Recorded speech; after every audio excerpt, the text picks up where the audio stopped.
الحمد لله نحمده ونستعينه ونستغفره ونؤمن به ونتوكل عليه ونعوذ بالله من شرور أنفسنا ومن سيئات أعمالنا من يهده الله فلا مضل له ومن يضلله فلا هادي له ونشهد أن لا إله إلا الله وحده لا شريك له ونشهد أن سيدنا ومولانا محمدا عبده ورسوله فصلى الله عليه وسلم تسليما كثيرا كثيرا أما بعد فأعوذ بالله من الشيطان الرجيم بسم الله الرحمن الرحيم إن الذين قالوا ربنا الله ثم استقاموا تتنزل عليهم الملائكة ألا تخافوا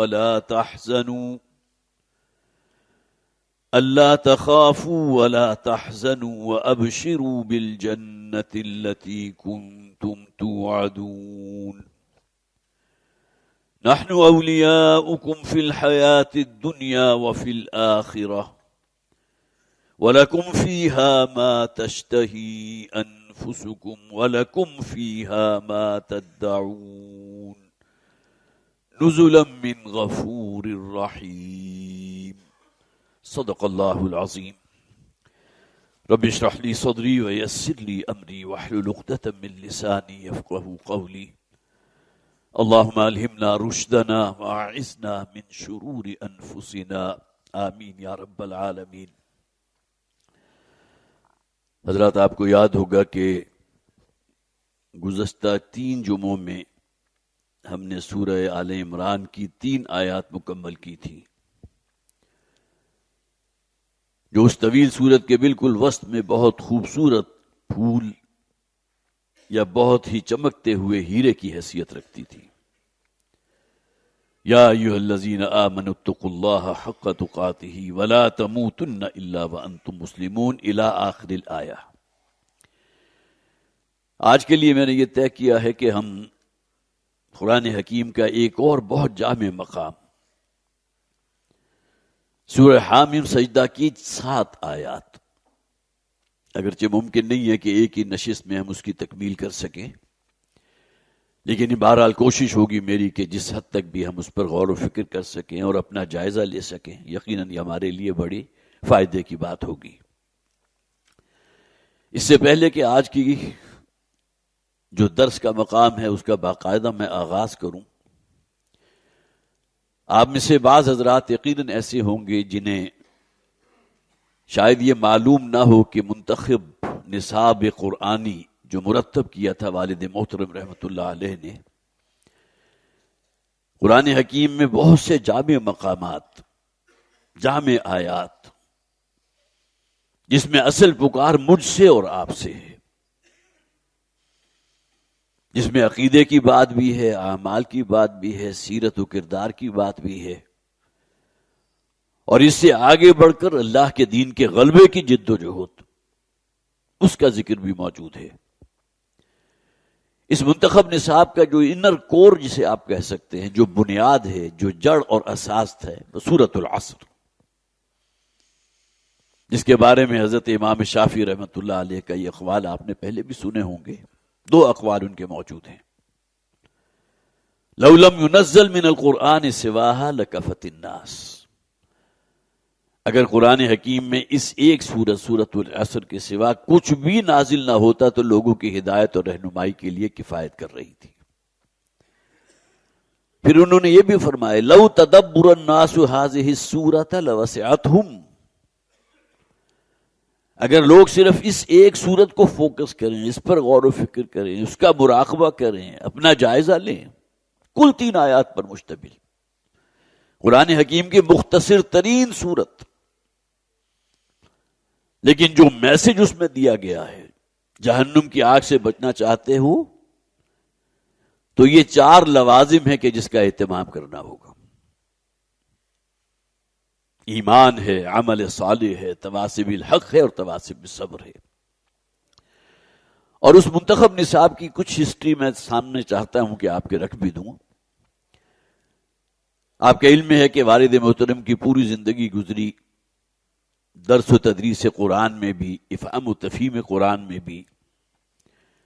انجمن خدام القرآن وجود میں آئی تاکہ نشر و اشاعت کا ایک ادارہ جو ہے وہ قائم کیا جا سکے، قرآن کے میسج کو لوگوں کے اندر پھیلایا جا سکے منظم انداز میں. پھر صرف دعوت و تبلیغ اور لوگوں تک بات پہنچانا کافی نہیں ہے، بلکہ اس کی بنیاد پر ایک جماعت بھی قائم کی جائے، جس کے بارے میں حدیث کے الفاظ ہیں نا کہ اللہ تعالیٰ کی بڑی برکت اور رحمت ہوتی، ید اللہ علی الجماعہ، جماعتی زندگی پر تو اللہ کا ایک ہاتھ ہوتا ہے، اس کی تائید، اس کی نصرت، برکت. تو 1972 میں انجمن خدام القرآن قائم ہوئی اور 1975 میں پھر تنظیم اسلامی اس کو والد محترم نے قائم کیا. لیکن اس سے ذرا آپ پیچھے چلے جائیے. قرآن حکیم کے ساتھ جو ان کی ایک دلچسپی تھی، جس میں اولین جسے آپ کہیے سب سے بڑا رول علامہ اقبال کی شاعری. وہ زمانے میں معزز تھے مسلمان ہو کر اور تم خار ہوئے تارک قرآن ہو کر. امت مسلمہ کا وہ دور کہ جب کہ ایک دبدبہ تھا اور روح ارضی کا بہت بڑا حصہ جو تھا وہ اسلام کے سرنگو آ چکا تھا. حضرت ابوبکر صدیق رضی اللہ تعالی عنہ کو دور خلافت تو تقریباً 2.5 برس ہے، اور اس کے بعد 9 برس، پھر 11 برس حضرت عمر، حضرت عثمان رضی اللہ تعالی عنہ. اصل جرم کیا تھا؟ قرآن حکیم سے اپنے تعلق کو توڑ لیا، اور تم خار ہوئے تارک قرآن ہو کر. اور دوسرا بہت بڑا فیکٹر تھا کہ مولانا مودودی رحمت اللہ علیہ ذریعہ بنے ہیں قرآن حکیم کے ساتھ وابستگی کا.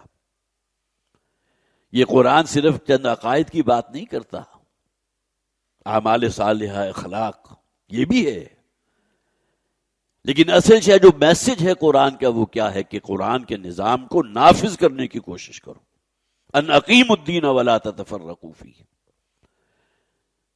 جسے آپ کہتے ہیں اسلام کا ایک ڈائنامک تصور ملا مولانا مودودی رحمت اللہ علیہ سے. اس کا نتیجہ کیا نکلا کہ کنگ ایڈورڈ میڈیکل کالج میں جو والد محترم کا داخلہ ہوا، میں بات کر رہا ہوں 1950-51 کی،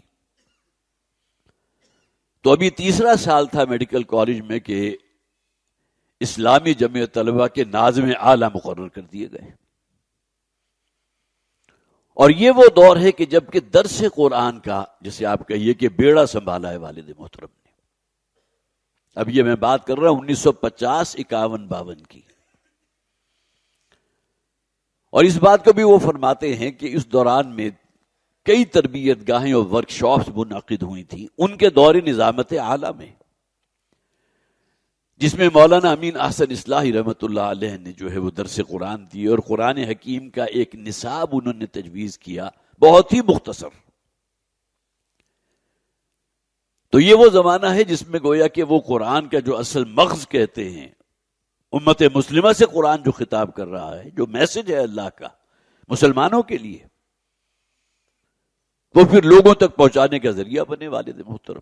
1966 میں پھر لاہور منتقل ہوئے ہیں، اور اس کے بعد 6-7 سال مسلسل کوشش، شب و روز ایک ہی دھن، ایک ہی مشن، خیرکم من تعلم القرآن وعلمہ. تمہیں بہترین لوگ وہ ہیں جو قرآن حکیم کا علم حاصل کرتے ہیں اور پھر دوسرے لوگوں کو سیراب کرتے ہیں اس سے. صرف علم حاصل کرنا مراد نہیں ہے، اس پر عملاً قائم ہوتے ہیں. تو یہ مختصر سی ایک تاریخ ہے منتخب نصاب کی، جیسے کہ میں نے عرض کیا مولانا امین احسن اصلاحی رحمت اللہ علیہ نے مرتب کیا تھا، اور اس میں پھر بہت سے اضافے کیے والد محترم نے، تاکہ وہ نصاب جو بہت ہی مختصر پھر تقریباً 2-2.5 پاروں کے لگ بھگ ہجوم بن گیا اس نصاب کا، جس میں قرآن حکیم میں بہت سی صورتوں میں سے انتہائی جامع آیات کا انتخاب کیا گیا. اور اس منتخب نصاب کا جسے آپ کا یہ بنیاد اور اساس سورۃ العصر، حضرت امام شافعی رحمت اللہ علیہ کے وہ 2 اقوال میں آپ کو سنا چکا. اور اس بات کو پھر تازہ کر لیجئے کہ لوگوں کو قرآن کی طرف کھینچنے میں سب سے بڑا کردار جو ہے والد محترم رحمۃ اللہ علیہ کی یہ پیہم کوشش تھی کہ منتخب نصاب کے دروس قرآن حکیم کے اس عرض لاہور میں نہیں سمجھتا کہ کوئی بھی بستی ایسی ہوگی جہاں شام کے اوقات میں دروس قرآن کا حلقہ قائم نہ کیا گیا ہو. دور دراز کے علاقے، شاد باغ، وسن پورہ، باغبان پورہ، برکلین اسلامیہ ہال، سمن آباد، ساندہ، اب اس کا میں شمار نہیں کر سکتا، اس لیے کہ وہ تو میرا بالکل بچپن کا دور تھا.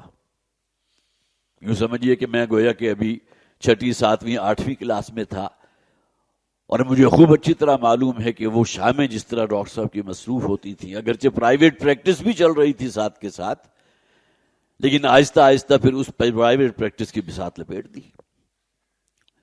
تو اسی منتخب نصاب میں سے یہ مقام ہے کہ جس کی ابتدائی 2 آیات ابھی میں نے آپ کے سامنے تلاوت کی ہیں. بنیاد وہی سورۃ العصر، وہی چاروں اصطلاحات کے جو سورۃ العصر میں بہت ہی اجمالی انداز میں بیان کی گئی: ایمان، عمل صالح، تواصی بالحق، تواصی بالصبر. انہی 4 کمپوننٹس کا آپ کو کلائمیکس نظر آ جائے گا ان آیات میں. وہاں صرف ایک بات کی گئی تھی: الا الذین آمنوا. جہنم سے نجات پانا چاہتے ہو تو اس کی شرط اول کیا ہے؟ ایمان لاؤ اللہ پر، اللہ کے رسول پر. ایمان میں دونوں شامل ہیں. جس طرح قرآن میں کہا گیا نا اطیعوا اللہ و اطیعوا الرسول، اطاعت کرو اللہ کی اور اطاعت کرو رسول کی، اسی طرح ایمان لاؤ اللہ پر، ایمان لاؤ اللہ کے رسول پر. ان آیات میں ایمان کا جو کلائمیکس ہے اس کا ذکر کیا گیا: ان الذین قالوا ربنا اللہ ثم استقاموا. استقامت، جازم ہو جانا، ثابت قدمی کے ساتھ اللہ کے احکامات کی فرمانبرداری میں لگ جانا، ڈٹے رہنا، جمے رہنا. استقامت تو اسے کہتے ہیں. وہاں عمل صالح کی اصطلاح تھی، یہاں بھی موجود ہے: ومن احسن قولا ممن دعا الی اللہ وعمل صالحا. اس شخص سے بڑھ کر بہتر بات کس کی ہو سکتی ہے جو اللہ کی طرف بلانے والا ہو، خیر کی طرف، دین کی طرف، قرآن کی طرف دعوت دینے والا ہو اور خود بھی نیک اعمال کرنے والا ہو. وعمل صالحا. تواصی بالحق کی اصطلاح سورۃ العصر میں بیان کی گئی: وتواصوا بالحق. حق کی وصیت کرنے والے، حق کی دعوت دینے والے، حق کے علم بردار بن کر کھڑے ہو جانے والے. یہاں دعوت اللہ کو ہائی لائٹ کر دیا گیا. سب سے بڑا حق کیا ہے؟ اللہ کا قرآن، اس کی طرف بلاؤ. ومن احسن قولا ممن دعا الی اللہ. اس کے بعد تواصی بالصبر، اس کا بھی ذکر کر دیا گیا. انہی 7 آیات کے اندر یہ وہ لوگ ہیں کہ جو پھر نہ صرف یہ کہ بڑے نصیبے والے لوگ ہیں، صبر سے کام لینے والے، جمے رہنے والے، ڈٹے رہنے والے. تو یہ 7 آیات کا بہت ہی، جسے آپ کہیے کہ ایک ملخص میں نے آپ حضرات کے سامنے رکھا ہے. اب آئیے کہ ان 7 آیات کی، میں نے صرف 2 آیات کی تلاوت کی تھی، ان 7 کا ایک روا ترجمہ ہم اسے کر لیتے ہیں. فرمایا: ان الذین قالوا ربنا اللہ ثم استقاموا. یقیناً وہ لوگ جنہوں نے کہا کہ اللہ ہے ہمارا رب اور پھر اس پر جم گئے، قائم ہو گئے. تتنزل علیہم الملائکہ. ان لوگوں پر فرشتے نازل ہوتے ہیں. اللہ تخافوا ولا تحزنوا. انہیں تسلی دیتے ہوئے، کوئی خوف اور اندیشہ، کوئی دھڑکا، نہ ماضی کے بارے میں نہ مستقبل کے بارے میں. وَأَبْشِرُوا بِالْجَنَّةِ الَّتِي كُنْتُمْ تُوعَدُونَ. نہ صرف یہ کہ کوئی پچھتاوا نہ ہو، کوئی دھڑکا نہ ہو، کسی اعتبار سے گویا کہ کوئی خوف تمہارے اوپر نہ ہو سوائے اللہ کی ناراضگی کے خوف کے. وہ تو سب سے ٹاپ پر ہے نا. وَأَبْشِرُوا بِالْجَنَّةِ الَّتِي كُنْتُمْ تُوعَدُونَ. اور پھر وہ فرشتے کہتے ہیں کہ بشارت حاصل کرو اس جنت کی جس کا تم سے وعدہ کیا گیا. شرط بیان ہو گئی: ان الذین قالوا ربنا اللہ ثم استقاموا. استقامت. نحن اولیاؤکم فی الحیات الدنیا وفی الآخرہ. نحنو کے معنی کہاں ہیں؟ ہم. یہاں دونوں مراد لیے جا سکتے ہیں کہ اللہ تعالیٰ فرما رہے ہیں کہ ہم ہوتے ہیں ایسے لوگوں کے ولی، اس دنیا کی زندگی میں بھی اور آخرت میں بھی. اور ما سبق کی آیت کو اگر آپ اپنے سامنے رکھیں تو نحنو سے مراد کیا ہوگا کہ وہ فرشتے انہیں تسلی دیتے ہیں کہ ہم تمہارے ساتھ ہیں، ہم تمہارے پشت بنا ہیں، تمہارے ولی ہیں.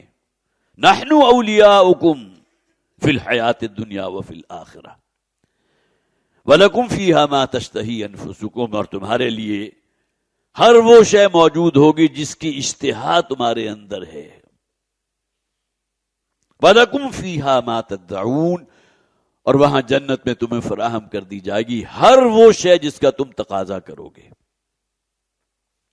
نُزُلًا مِّن غَفُورٍ رَّحِيمٍ، بڑے خوبصورت الفاظ ہیں. یہ ہے اصل میں مہمان نوازی اس ذات کی طرف سے جو غفور اور رحیم ہے.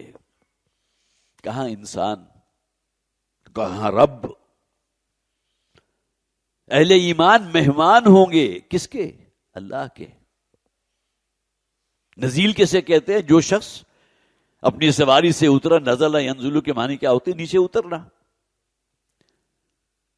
کسی نے کسی دوسرے شخص کو اپنے ہاں دعوت پر جو ہے وہ مدعو کیا ہے، وہ اپنی سواری سے اتر، یہ نزیل کہلاتا تھا. اور فوری طور پر جو شے ان کے سامنے رکھی جاتی تھی موسم کی مناسبت سے، کوئی ٹھنڈا ہے کوئی گرم ہے. آج کے دور میں آپ کہیں گے کہ اصل دعوت تو بعد میں ہوگی، پہلے ایپیٹائزرز رکھے جاتے ہیں. تو وہاں گویا کہ میزبانی ہوگی اللہ کی اور مہمان ہوں گے اہل ایمان.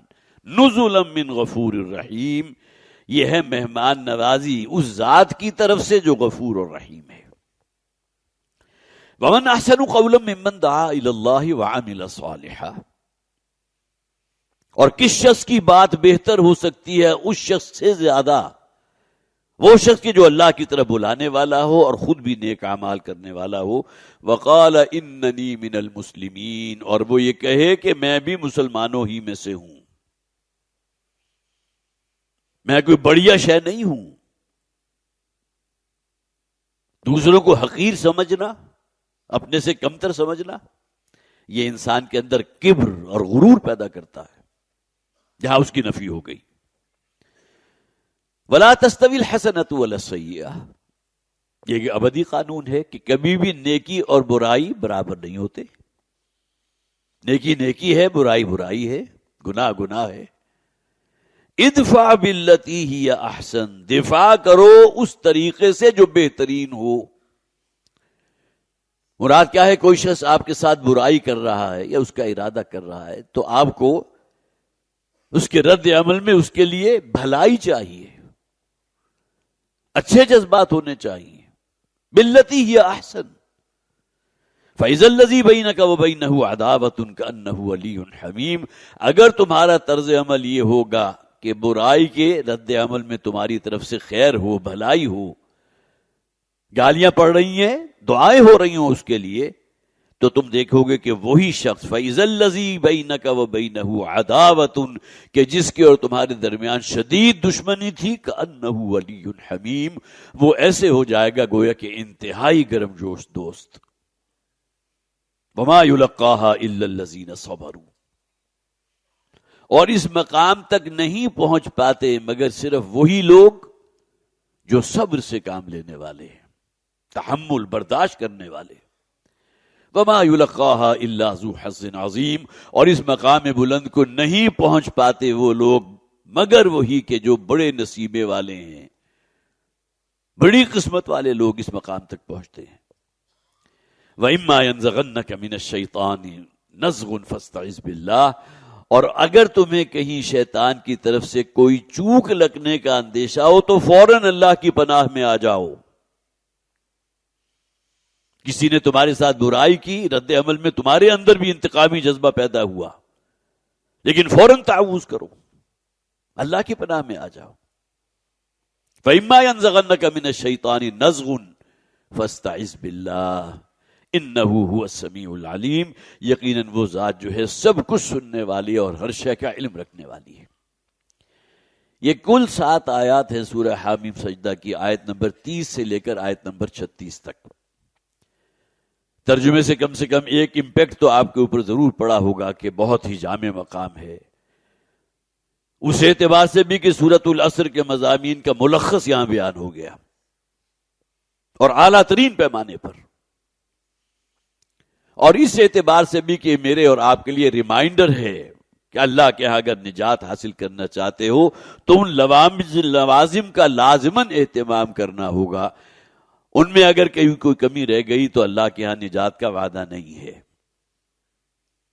ہمارے ہاں بھی اور عام طور پر عربی زبان میں بھی اپنے کلام کے اندر تاکید اور اسے مؤکد کرنے کے لیے قسم کھائی جاتی ہے۔ تو سورۃ العصر کا آغاز کیا ہوا؟ والعصر، زمانے کی قسم ہے، زمانہ گواہ ہے، زمانہ شاہد ہے کہ تمام انسان ہلاکت اور تباہی سے دوچار ہونے والے ہیں، سوائے ان کے جو ایمان لائے، نیک اعمال کیے، تواصی بالحق پر کارمند رہے، اور اس راہ میں جو مشکل آئی، مصیبت آئی، اس کو صبر اور تحمل سے برداشت کیا۔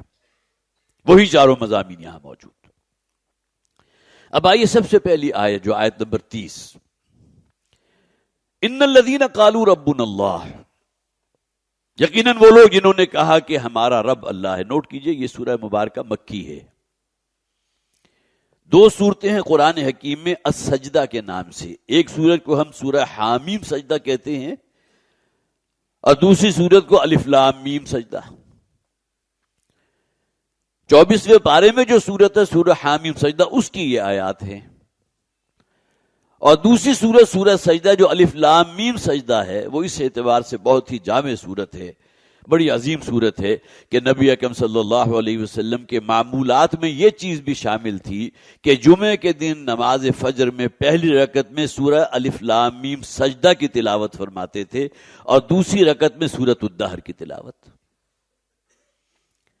مجھے یاد ہے والد محترم رحمۃ اللہ علیہ کی حیات میں یہاں بھی ہماری اس مسجد میں بھی اس کا اہتمام ہوتا تھا اکثر و بیشتر، لیکن یہ کہ بہرحال چونکہ دونوں ہی صورتیں کچھ طویل ہیں اور جو پیچھے جو مقتدی حضرات ہوتے ہیں ان میں کوئی بیمار بھی ہو سکتا ہے، کوئی بوڑھا شخص بھی ہو سکتا ہے، کسی کو کوئی اور تکلیف بھی ہو سکتی ہے، تو پھر اس نصاب میں کچھ کمی کر دی گئی تھی، ورنہ یہ کہ اگر آپ فجر کی 2 رکعتوں میں ان 2 صورتوں کی تلاوت کریں تو کم سے کم 15 سے 20 منٹ تو اس میں لگتے ہیں، لیکن حضور کا معمول تھا۔ تو سورہ الف لام میم سجدہ جمعے کے دن فجر کی نماز کی پہلی رکعت میں، اور حامیم سجدہ اس اعتبار سے بہت اہم کہ اس میں سورۃ العصر کے مضامین کا خلاصہ کل 7 آیات میں بیان ہو گیا۔ تو یقیناً وہ لوگ جنہوں نے یہ کہا کہ اللہ ہے ہمارا رب، رب کسے کہتے ہیں؟ رب وہ ذات جس میں تمام صفات موجود ہیں، خالق بھی ہے، مالک بھی ہے، حاجت روا بھی ہے، مشکل کشا بھی ہے، آپ کی ہر ضرورت، ہر احتیاج کو پورا کرنے والا۔ رب کے مادے میں ایک بڑھوتری کا عنصر بھی ہوتا ہے، تربیت کسے کہتے ہیں؟ اسی رب سے نکلا۔ کسی شخص کی آپ تربیت کر رہے ہیں، اس کو پالش کر رہے ہیں، اس کا تزکیہ ہو رہا ہے، اخلاقیات کے اوپر وہ جازم ہو رہا ہے، یہ تربیت ہے اس کی۔ تو رب کی اصطلاح جو ہے بہت جامع اصطلاح ہے، یہ تمام ڈائمنشنز اس کے اندر موجود۔ ہمارا خالق بھی ہے، مالک بھی ہے، پالنہار بھی ہے، روزی رساں بھی ہے، مشکل کشا بھی ہے۔ کسی مشکل مصیبت میں پکاریں گے تو صرف اپنے رب کو پکاریں گے۔ مسلمان کا تو یقیناً طرز عمل ہوگا، لیکن وہ لوگ جنہوں نے اللہ کے ساتھ اور بہتوں کو معبود قرار دے دیا تھا، ان پر بھی جب کوئی آفت پڑتی تھی، کسی مصیبت میں گرفتار ہوتے تھے، تو انہیں اپنا کوئی دیوتا یا دیوی یاد نہیں آتی تھی، صرف ایک خدا واحد کو پکارتے تھے۔ سب سے بڑی دلیل قرآن حکیم میں کئی مقامات پر اس بات کو واضح کیا گیا۔ جب یہ کشتی میں سوار ہوتے ہیں اور طوفانی ہوائیں چلنے لگتی ہیں، کشتی ڈگمگانے لگتی ہے، موت اپنے سر پر نظر آتی ہے، تو پکارتے کسے ہیں؟ نہ لات کو، نہ عزا کو، نہ منات کو، نہ کسی اور دیوی و دیوتا کو، صرف اللہ کو پکارتے ہیں، اور یہ عہد کرتے ہیں کہ اے پروردگار ہم تیرے ساتھ شرک نہیں کریں گے۔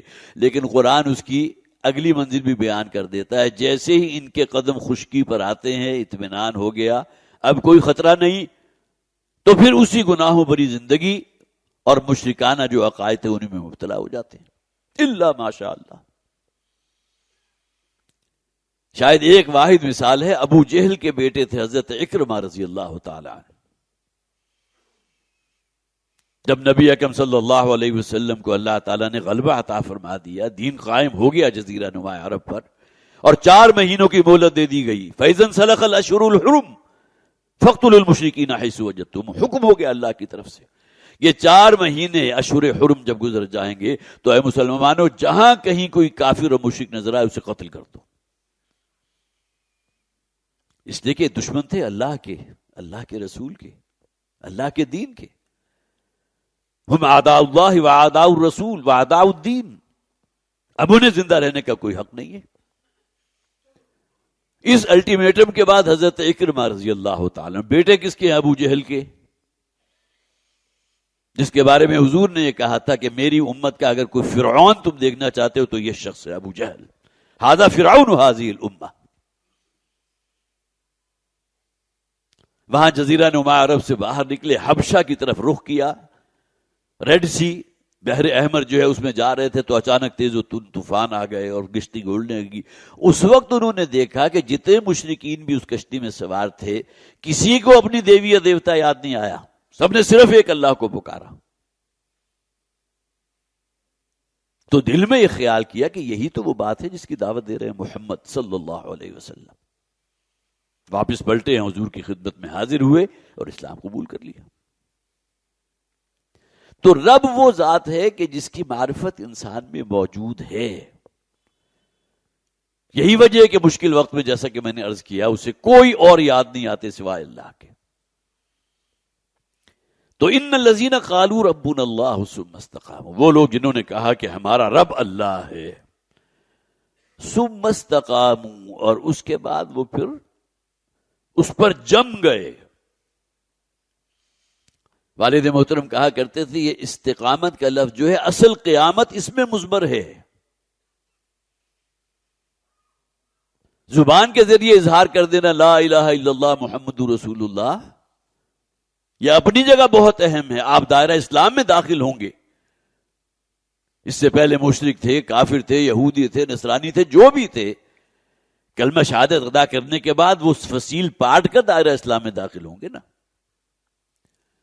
لیکن اصل شے ہے استقامت. اللہ کو اگر اپنا رب قرار دیا ہے، اب اس پر جم جاؤ. دیکھیں نبی اکرم صلی اللہ علیہ وسلم کی سیرت کا آپ مطالعہ کریں گے تو ابتدائی دور جو آپ کو ملے گا، جس شخص نے بھی کلمہ شہادت ادا کیا اور نبی اکرم صلی اللہ علیہ وسلم پر ایمان لایا، توحید کا قائل ہوا، اس پر ظلم و ستم کے پہاڑ ٹوٹ گئے. دیکھتے ہوئے کولوں پر لٹا دیا گیا. توے کی طرح تپتی ہوئی زمین، جسم سے سارے کپڑے اتار کے سوائے ایک لنگوٹ اور گلے میں رسی ڈال کر کھینچا جا رہا ہے. کس کو؟ حضرت بلال رضی اللہ تعالی عنہ. کیا جرم تھا ان کا؟ وہ بلال کے جن کو حضرت عمر کبھی سیدنا بلال سے کم الفاظ استعمال نہیں کرتے تھے. ہمارے آقا بلال. خباب ابن ارد کو تہتے ہوئے انگاروں پر لٹا دیا گیا. حضرت یاسر کے ساتھ تو وہ سلوک کیا گیا کہ تصور کرتے ہوئے انسان کے اوپر لرزہ طاری ہوتا ہے. انہی کی اہلیہ حضرت سمیہ رضی اللہ تعالی عنہ، ناف کے نیچے ایسا نیزہ مارا ہے جو پشت کے پار ہو گیا، وہی ان کی شہادت ہو گئی. پہلی اسلامی شہید خاتون حضرت سمیہ رضی اللہ تعالی عنہ. اس دور کی استقامت دیکھیں تو آپ کو ایسی ایسی مثالیں نظر آئیں گی. حضرت ابوبکر صدیق رضی اللہ تعالیٰ عنہ پر وہ تشدد کیا گیا کہ اپنی دانست میں یہ سمجھ کر گئے ہیں مشرک کہ ان کا انتقال ہو چکا. حضرت عثمان رضی اللہ تعالی انتہائی امیر اور متمول گھرانے کے فرد، نوجوان تھے. اگرچہ نوجوان اس معنی میں نہیں تھے کہ ٹین ایجر تھے، لیکن بہرحال جسے آپ پختہ عمر کے کہہ سکتے ہیں. ان کے ساتھ جو ظلم کیا گیا، ایک چٹائی کے اندر انہیں لپیٹ کر اوپر سے بھی جو ہے اسے باندھ دیا گیا، نیچے سے بھی باندھ دیا گیا. اب ہر شخص کے دل میں جو ٹارچر دینے کا طریقہ ہو سکتا تھا اس نے اختیار کیا. اس کے بعد نیچے سے جو ہے اسے آگ لگا دی گئی. اب جو دھواں ہوا ہے اس سے سانس بند ہو گیا. بس ان کی شہادت نہیں ہوئی لیکن جس طرح وہ بے حال ہو گئے ہوں گے اس کا آپ تصور کیجئے. یہ معاملات تو صحابہ کرام کے ساتھ ہوئے تھے نا, جو دست و بازو بنے تھے حضور کے صلی اللہ علیہ وسلم. استقامت, ڈٹے رہے اس بات پر. کوئی ایک مثال بھی ایسی نہیں ملتی کہ جس میں کسی شخص نے کلمہ شہادت ادا کیا ہو اور ریورٹ بیک ہو گیا ہو. کوئی ایک مثال. شہادتیں ہوئی ہیں, اپنی جانوں کا نذرانہ پیش کر دیا. تو وہ لوگ جنہوں نے کہا کہ رب ہمارا اللہ ہے, اس کے سوا کوئی نہیں, توحید, اور اس کے بعد اس پر پھر قائم رہے استقامت کے ساتھ, ڈٹے رہے اس پر, جم گئے, ثابت قدم. لیکن ایک سوال پیدا ہوتا ہے کہ اب تو یہ معاملہ نہیں ہے, ہمارے ساتھ تو نہ تشدد ہے, نہ پرسیکیوشن ہے, نہ تعذیب ہے. تو آج کے دور کی استقامت کیا ہے؟ یہاں وہ معاملہ نہیں ہے کہ آپ نے لا الہ الا اللہ محمد رسول اللہ کہہ دیا تو اب آپ کے اوپر جو ظلم و ستم کے پہاڑ توڑ دیے جائیں گے. ہاں ممکن ہے کہ کچھ علاقے ایسے موجود ہوں جہاں یہودیوں کا غلبہ ہے, عیسائیوں کا غلبہ ہے, وہاں اگر کوئی شخص کنورٹ ہوتا ہے, اسلام قبول کرتا ہے, تو اس کے ساتھ بھی اسی نوع کا تشدد ہو کہ جو پہلے لوگوں کے ساتھ ہوا. ممکن ہے. لیکن اصل استقامت آج کے دور میں ہے شریعت پر پوری طرح عمل کرنا. اس سے دانتوں پسینہ آئے گا. صرف حلال پر قناعت کرنا, کتنے ہی مواقع موجود ہوں, حرام کا رخ نہ کرنا. سب سے بڑا شیطان جو ہمارے اندر موجود ہے, ہماری نفسانی خواہشات, اگر وہ کہیں اپنی حد سے تجاوز کر جائے اس کو کنٹرول کرنا. استقامت یہ ہے. یہی وجہ ہے کہ حضور نے فرمایا تھا کہ افضل جہاد ہے اس شخص کا ان تجاہد نفسک فی طاعت اللہ, جو اپنی نفسانی جو بھی اس کی جسے آپ کہیے کمزوریاں ہیں اس کو قابو کرے, نفسانی خواہشات کو اللہ کے تابع کرے, حکم کے تابع کرے. آج کے دور میں دین پر پوری طرح عمل کرنا, حلال پر قناعت کرنا, استقامت اس میں ہے. آپ اپنی کھلی آنکھوں دیکھ رہے ہو کہ وہ کہ جو آپ سے کہیں پیچھے تھے دنیاوی دور میں اور کہیں پہنچ گئے آگے, اس لیے کہ انہوں نے وہ ذرائع اختیار کیے تھے جو ناجائز تھے, جو حرام تھے. بظاہر تو نہیں, یہاں بہت کچھ حاصل ہو گیا, لیکن ایک شخص ہے جو صرف حلال پر قناعت کرتا ہے, خواہ 2 وقت کی روٹی بڑی مشکل سے اسے میسر آ رہی ہو. تو یہ استقامت عقیدے کی بھی ہے اور عملی بھی ہے. عملی استقامت, یہ تقاضا تو قرآن اور اللہ کا دین ہم سے کر رہا ہے نا. جس شے کو صحیح سمجھا کہ یہ دین ہے, اور اس کے بعد زمانے کا رسم و رواج, یہاں کا چال چلن, بہتر سے بہتر مستقبل کی امید, تمنا, آرزو, اور وہ تمام چیزیں جو قرآن سے سیکھی, سیرت سے سیکھی, وہ پاؤں تلے رون دے انسان. تو اصل امتحان یہ ہے. ان الذین قالوا ربنا اللہ ثم استقاموا, عقیدے کی استقامت بھی اور عمل کی استقامت بھی. تتنزل علیہم الملائکۃ الا تخافوا ولا تحزنوا, ترجمہ ہم پڑھ چکے ہیں. ان پر فرشتے نازل ہوتے ہیں, خود بخود نازل نہیں ہوتے, اللہ نازل فرماتے ہیں. اور فرشتوں کا نزول اس دنیا سے رخصت ہوتے ہوئے بھی ہوتا ہے. متعدد احادیث موجود, گویا کہ عالم آخرہ کے یہ سفیر ہیں کہ جو ویلکم کرنے کے لیے آتے ہیں اہل ایمان کو. اگرچہ روح قبض کر رہے ہیں, لیکن کیفیت کیا ہے؟ احادیث کا مطالعہ کیجیے. اور اس کے بالکل برعکس بھی ہے, جس کے بارے میں حضور نے فرمایا کسی بدکار اور فاسق و فاجر شخص کی جب روح نکلتی ہے تو جو کرب و تکلیف اسے ہوتی ہے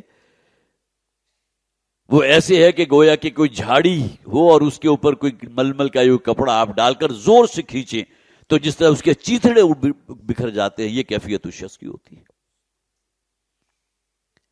اور یہ کام کرنے والے کون ہیں؟ فرشتے ہیں. قرآن حکیم میں گرزوں کا ذکر بھی ہے، جان نکالتے ہوئے انہی گرزوں کے ذریعے ان کی پشت پر، ان کے چہروں پر ضربے لگاتے ہوئے. ہاں، جو لوگ کھڑے ہوئے انہیں نظر نہیں آ رہا.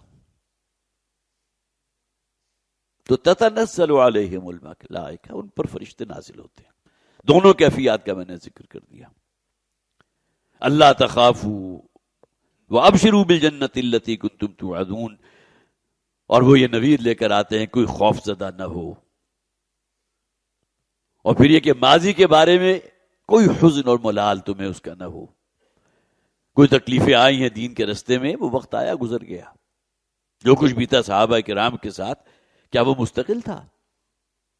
فزت ورب الکعبہ، یہ الفاظ تھے ایک صحابی کی زبان پر جبکہ وہ کہیں قابو میں آ گئے تھے مشرکین نے نرغہ کر کے، اور اس کے بعد انہیں بانٹ دیا اور درخت کے ساتھ، اور اس کے بعد پہلا نیزہ جو مارا جگر کے پار ہوا، ان کی زبان سے الفاظ کا نکلے فزت ورب الکعبہ، رب کعبہ کی قسم میں کامیاب ہو گیا. تو ایمان کی یہ کیفیت کن لوگوں کو حاصل ہوتی ہے؟ وہ یقین جن کے اندر موجود ہے، استقامت موجود ہو. اللہ تعالیٰ ان آیات کو ہمیں سمجھنے کی، اس پر غور و فکر کرنے کی اور اپنا جائزہ لینے کی توفیق عطا فرمائے.